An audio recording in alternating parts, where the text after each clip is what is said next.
मनोज जरांगेंचा पश्चिम महाराष्ट्र दौरा सुरू झालेला असून ते सोलापुरातील शांतता रॅलीतून त्यांनी सरकारसह विरोधकांवर हल्लाबोल केला। मनोज जरांगेंनी पुन्हा एकदा उपमुख्यमंत्री देवेंद्र फडणवीस आणि भुजबळांवर हल्लाबोल केला। मी मॅनेज होत नसल्याने माझी बदनामी सुरू आहे, माझ्या विरोधात फडणवीसांचं षडयंत्र असल्याचा आरोप जरांगेंनी केला। तसंच भुजबळ आणि राणेंवर देखील जरांगेंनी निशाणा साधला। तर काही जण सत्तेसाठी पावसात भिजतात, आपण जातीसाठी भिजू असं म्हणत त्यांनी शरद पवारांना देखील टोला लगावला।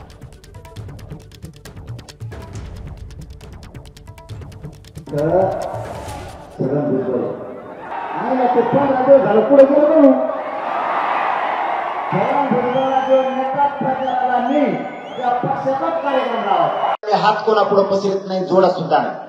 माझ्या मराठ्यांसाठी तुम्हाला हात जोडतो। या देवेंद्र फडणवीसांचा आणि त्या दरेकरचा ऐकून तुम्ही अभियान मराठ्यांच्या विरोधात केले, माझ्या विरोधात सुरू केले। त्याला षडयंत्र आणि सापळा म्हणलं जातं, मला उघडं पाडण्यासाठी।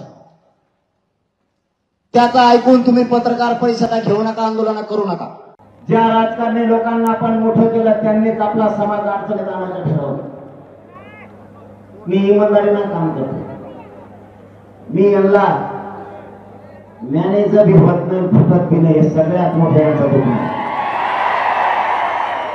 मग यांनी मला बदनाम करायचं ठरवलं। अरे काही जण पावसात कशासाठी भिजत येत, निवडून यासाठी, आपण जातीसाठी भिजू।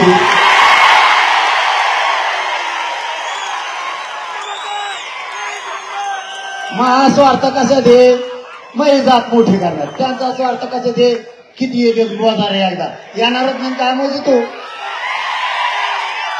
पावसात झुपीच नाही तर उन्हात झोप। आता मराठी काहीच येऊन देत नसत कोणाचं। दरम्यान मनोज जरांगेंची शांतता रॅली आहे की द्वेष रॅली निर्माण करणारी ही रॅली आहे, असा सवाल प्रवीण दरेकरांनी विचारला आहे। जरांगे पाटील यांची रॅली शांतता रॅली आहे की समाजामध्ये द्वेष पसरवणारी रॅली आहे?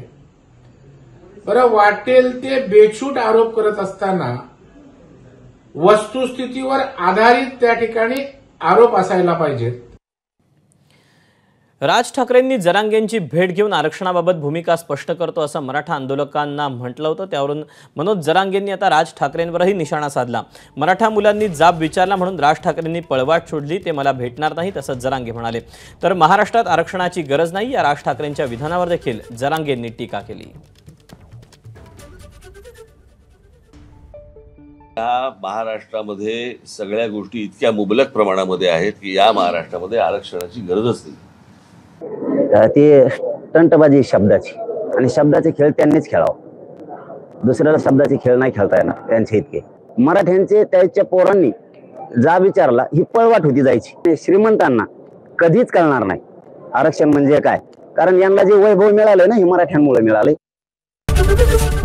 एबीपी माझा, उघडा डोळे बघा नीट।